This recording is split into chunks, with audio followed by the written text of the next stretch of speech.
I can do it. Let's go. Oh! I didn't do it!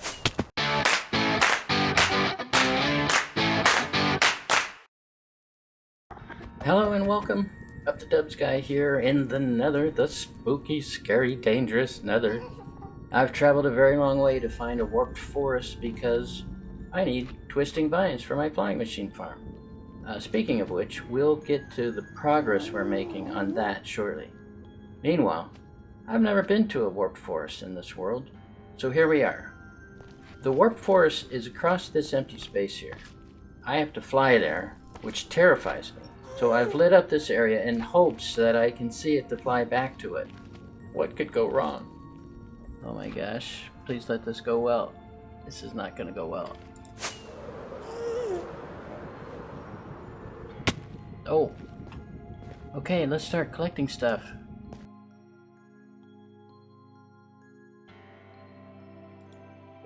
What is that stuff called? Warped wart block. Uh-oh. Somebody just shot me. Where is he? That cannot go unanswered. Oh, that is so creepy. The noises in the Nether. Jeepers. I'm so excited to get this stuff. These shroom lights are great, aren't they? I like the way they look. Oh, there's a twisting vine right there. Fantastic. Okay. At least I have a couple of them. Alright, let's find out where we are. I left my good sword in my ender chest in case I died here.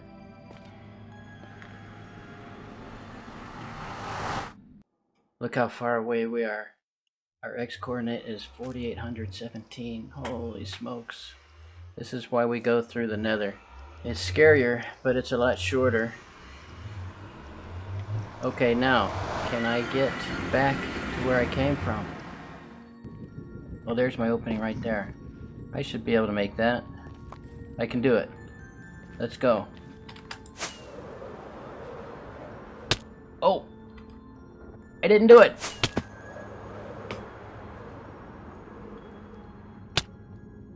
I gotta land before I die and kill myself. Woo!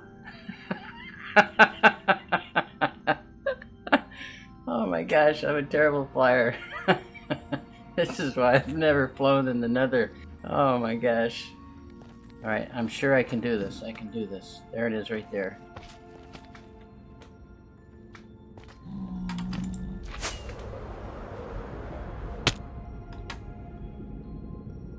Oh, I'm in! I'm in! I took some damage, but I got in. Woo! Oh, holy cow, that was so stressful. Holy cow. Whoa! Oh, look at that! We've got a glitch in the world. Look, that's our storage system. Whoa, that was so weird. There we are. Flying machine, return station. Woo! I think I need more practice at flying. What do you think? Okay, I'm setting out my filters here for all my new warp stuff. Have you ever seen this before? Two wandering traders at the same time. Twinsies! I've never seen that before. Alright, back to work. Check out what happens when I bone meal this. We get everything. This is future UpTheDubsGuy here. After I've learned quite a bit. You see the twisting vines there. I originally had them growing out of mud because in the Java edition you can collect using a mine rail system underneath mud blocks. That doesn't work in Bedrock, so don't do that. Also, with the twisting vines, you cannot use water to flush the cut pieces away because the water just tears the roots out. So you lose your plant. Then we'll have weeping vines, glowberries, and regular vines. You can see I've started laying those out up at the top there. Prototype just to see if it works. I'll put dispensers all along the back of those and they'll shoot water down into this trench here that you can't see from this angle. Future me again realized that the bamboo will block any water flow, so the water flow option is not going to work there. And the cactus, I need to set that up so that it's just like a regular cactus farm, where there's water all around all the cactus growing, and they go into a central location, fall down into the water stream, which takes them into the trench again. We'll do the same thing for the bamboo.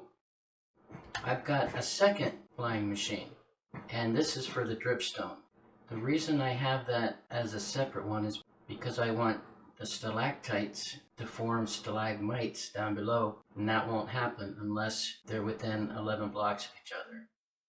Now, it can take over an hour and a half in real time for a stalagmite to show up at the bottom, so that's the other reason to keep this separate, because we want the timer of this to be really super slow. I just have water set up like a normal cactus farm. It all comes down into a center point there, and then some extra bits here because I had the room are going in there. They're all coming out there. Let's see if I can land on one of these platforms without killing myself. I keep missing them. Oh, I might have it. Oh, missed it.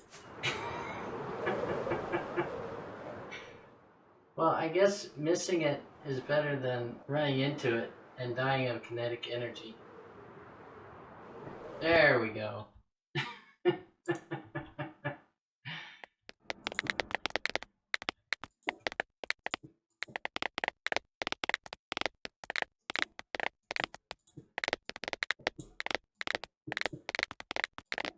Vines are all planted.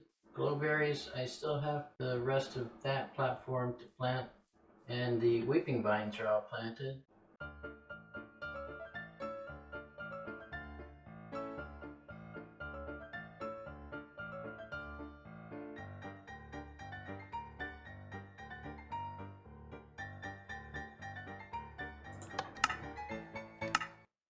See, the water just can't get through.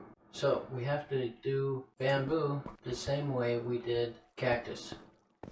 I have a design from Tinker77 to move items from rails into hoppers and into a water stream. So that's what's happening here. You see these two observers here and this sticky piston. The sticky piston pushes the observers over there next to these observers here, and that turns the clock on, which turns these droppers into automatic spitball machines where they spit the items out into the water stream. But as long as these observers are separated, that won't take place. I also need to turn off these minecarts. I only want them to come on when I want the collection system to come on.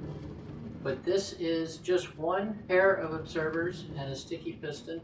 There's no bottom layer here, like you saw in Tinker77's video. Don't need that bottom layer. This is all you need. I had to remove the redstone blocks in this row because these rails were always powered. Minecarts were always moving, trying to collect something, and I don't want that running all the time. I want it to only come on when I want it to come on, after the flying machine has taken down all of the twisting vines here.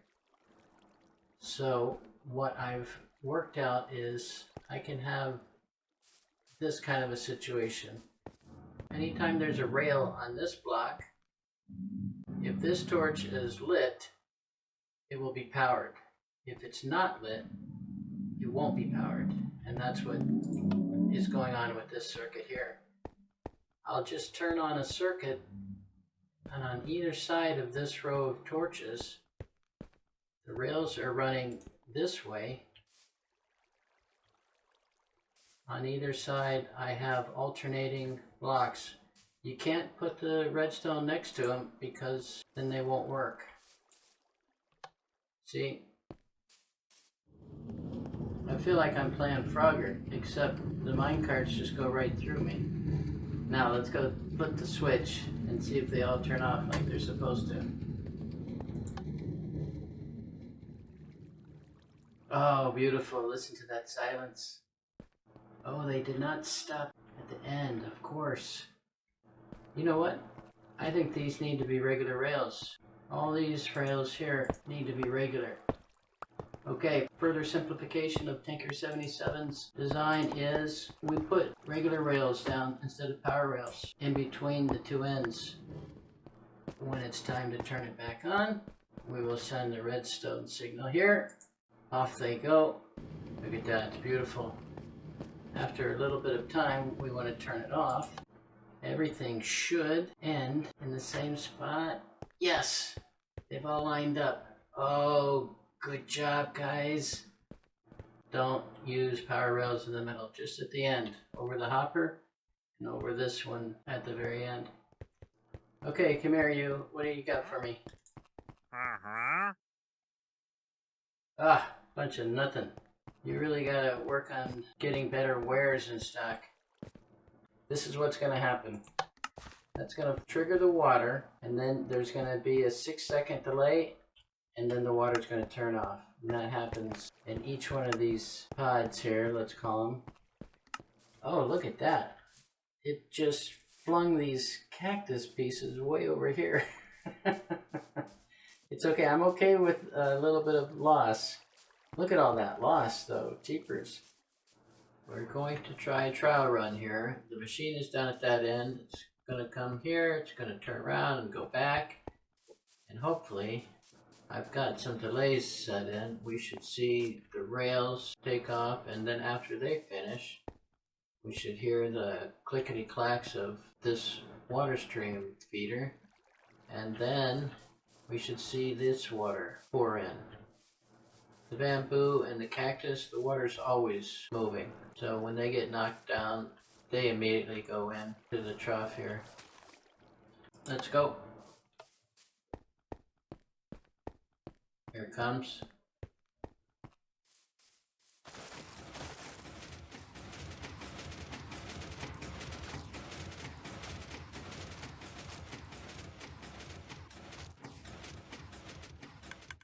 Okay, there go the rails.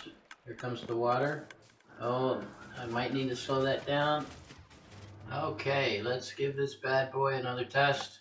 Seems like we've done a few thousand tests by now. Let's go break this so that when it returns, it stays in place. By the way, in my testing, and I've been at it for a long time, these dripstones, they will only grow down if they're hanging from a dripstone block. But this can be something different. I tried it with smooth stone and the bottom part grew. But I like it better if they're all consistent, so I'm just going to make them all dripstone blocks. This has been a struggle, trying to get the timing right. Let's see if those minecarts take off the right time. Yeah, there they go. Okay, excellent. Let's go check the clickety clacks. Good, they haven't started yet. Those water streams haven't started yet. This should be collecting items for about 50 seconds. Then the clickety clacks and the water streams should start. And we should start seeing things. Here we go. Here come the items. Nice. There are our water streams. Collecting these stations.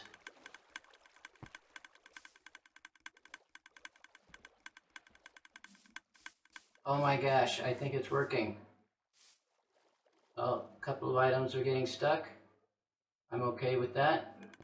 Those minecarts are still going. They don't need to be going that long. I think we'll cut that back. I think we have success. Just going to shorten the timing of those clickety clacks. Let's see what we got. Now, I have been testing quite a bit. Oh baby, look at that. Sweet. Another thing we have to fix is when this machine comes back, we need to somehow turn off this signal so that the return station is off. We don't want it to start up again. Now, before we see the guts of this thing, this is the mechanism I'm using to delay the input signal.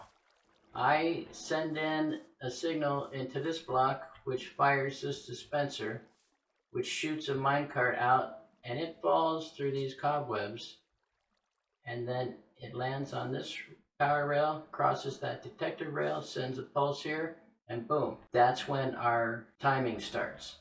I'm using hopper clocks to lengthen the duration of the output. So these rails know how long to last once they start based on the hopper clock. Same with these dispensers shooting the items into the water. They last according to the hopper clocks that I have set up.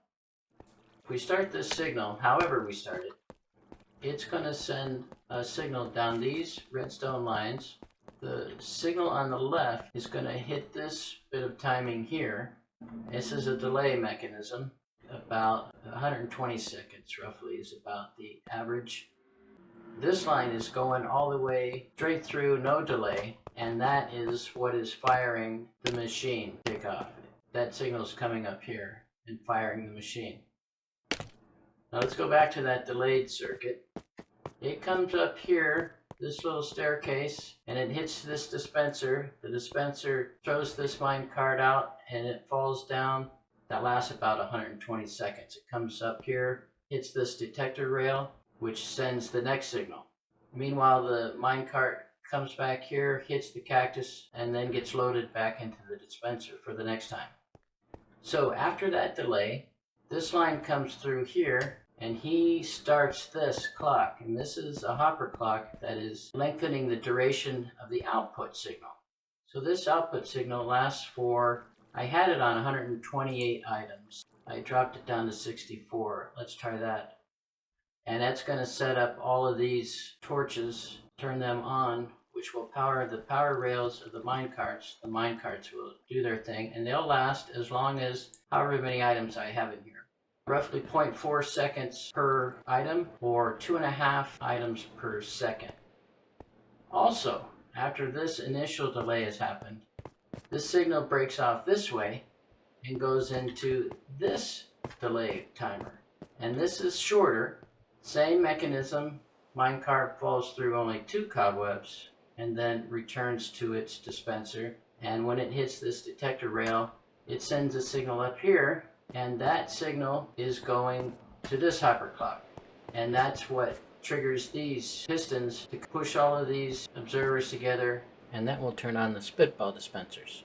This signal is also going over here, and that is going to this tower, and this is telling all the water streams up above to go. And these are the water streams. This is where that signal comes up, right there. So they fire this, turns on all these dispensers, and then goes this way on a delay. This is about 6 seconds altogether. And then they fire again.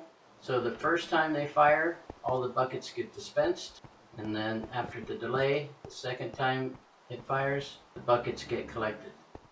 Now I've made sure that the signal stops before it gets here, because if the signal was strong enough to reach here, it would start the loop all over again.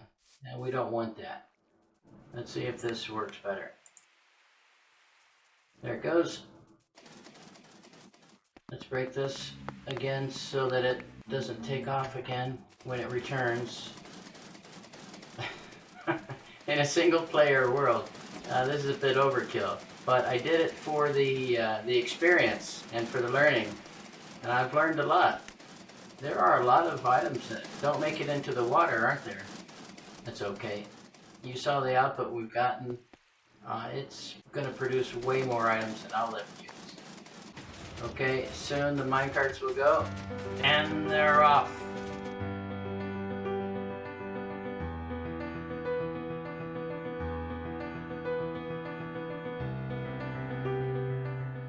The clickety-clacks should be starting soon. There they go.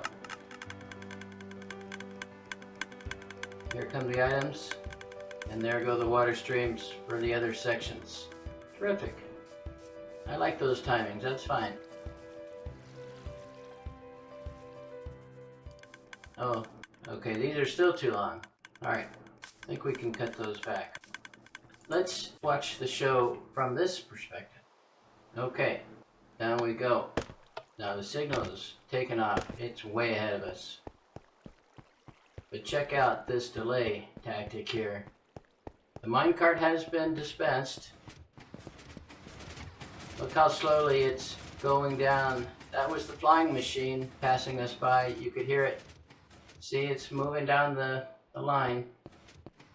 The minecart is still slowly eking its way down the line of cobwebs.